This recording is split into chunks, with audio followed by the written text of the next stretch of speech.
Random House Audio presents A Wanted Man by Lee Child. Read for you by Dick Hill. The eyewitness said he didn't actually see it happen. But how else could it have gone down? Not long after midnight, a man in a green winter coat had gone into a small concrete bunker through its only door. Two men in black suits had followed him in. There had been a short pause.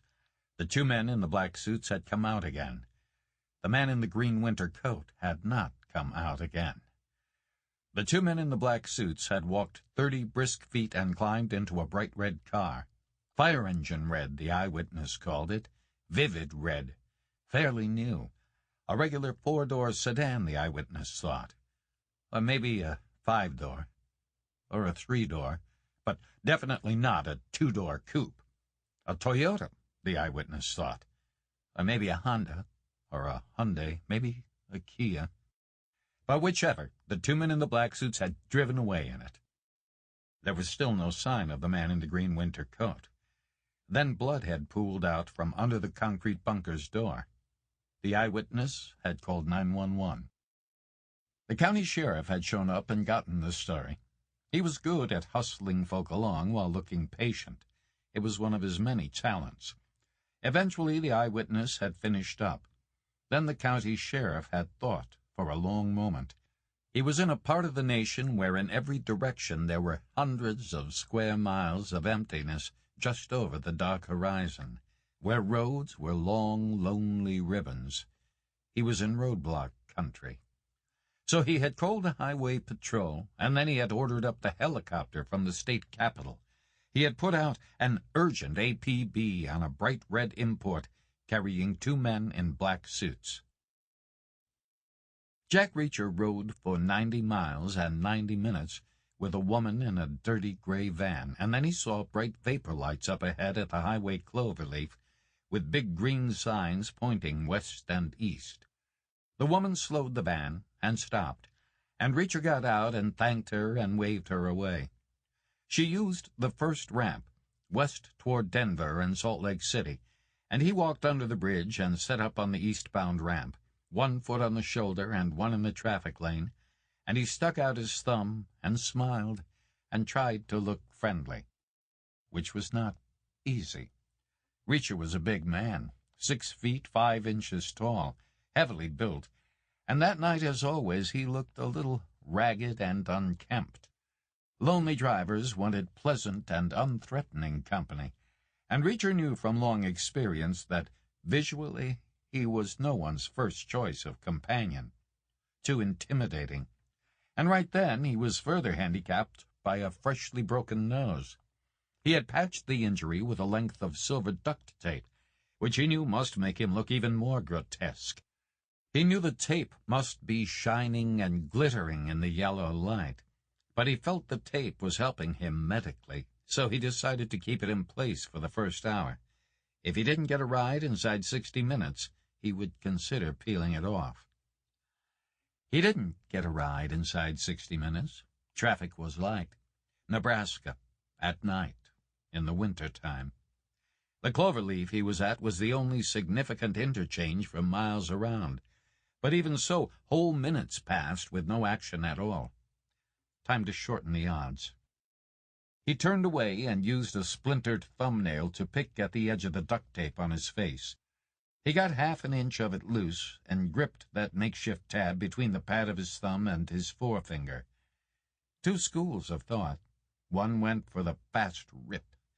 The other advocated a slow peel. An illusory choice, Reacher thought. The pain was the same either way. So he split the difference and opted for a fast peel. No big deal on his cheek. A different story across his nose. Cuts reopened, the swelling lifted and moved, the fracture itself clicked and ground. No big deal on the other cheek. He rolled the bloodied tape into a cylinder and stuck it in his pocket. He spat on his fingers and wiped his face. He heard a helicopter 1,000 feet overhead and saw a high-power searchlight beam stabbing down through the darkness, resting here, resting there, moving on. He turned back and put one foot in the traffic lane again and stuck out his thumb.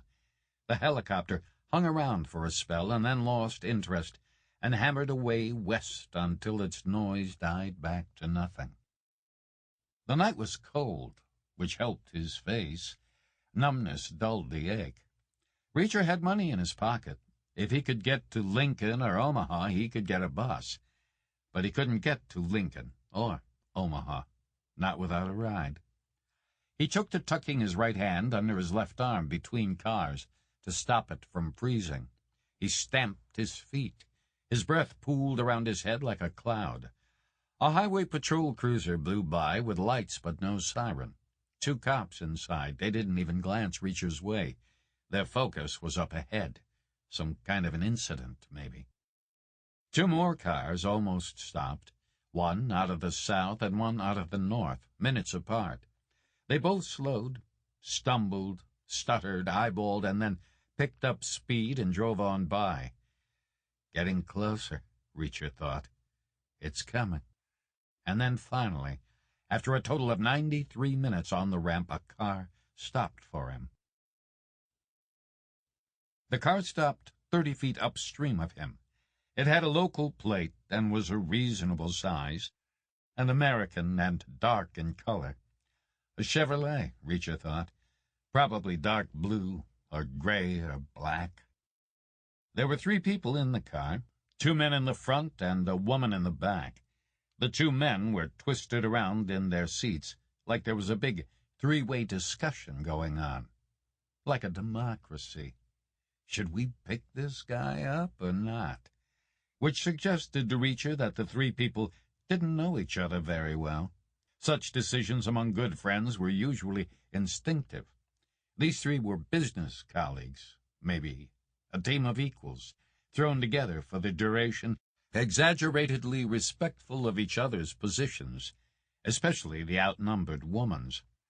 Reacher saw the woman nod, and he lip-read her yes, and the men turned back and faced front again, and the car rolled forward. It stopped again with the front passenger's window alongside Reacher's hip. The glass came down. Reacher bent at the waist and felt warmth on his face. The car's heater was working just fine. That was for damn sure. The guy in the front passenger seat asked, "Where are you headed tonight, sir?" Reacher had been a cop in the Army for 13 years, and then for almost as long had lived on his wits, and he had survived both phases of his life by being appropriately cautious and by staying alert, all 5 senses all the time. Deciding whether or not to take an offered ride depended mostly on smell. Could he smell beer? Weed? Bourbon? But right then he could smell nothing at all. His nose had just been broken. His nasal passages were clogged with blood and swellings. Maybe his septum was permanently deviated. It felt entirely possible he would never smell anything ever again. Touch was not an option in that situation either, nor was taste, which left sight and sound. He heard neutral tones from the front passenger, no marked regional accent, an educated cadence, an air of authority and executive experience. On all 3 of them he saw soft, uncalloused hands, unmuscled frames, neat hair, no tans. Indoor people, office folk, not at the top of the tree, but a long way from the bottom. They each looked somewhere in their middle 40s, perhaps halfway through their lives, but more than halfway through their careers. Each of them had on black pants and a blue denim shirt, like uniforms. The shirts looked cheap and new, still creased from the wrapper. A team-building exercise, Reacher figured. Some kind of corporate bullshit. Fly a bunch of middle-ranking executives out from their regional offices, get them together in the wilderness, give them shirts, set them tasks. Maybe all the hoo-ha was making them feel a little bit adventurous, which was why they were picking him up. And maybe there would be candid, mutual critiquing afterward, which was why they had labored through the big 3-way Democratic discussion. "I'm heading east," Reacher said. "Into Iowa?" the front passenger asked. "Through Iowa," Reacher said. Sample complete. Ready to continue?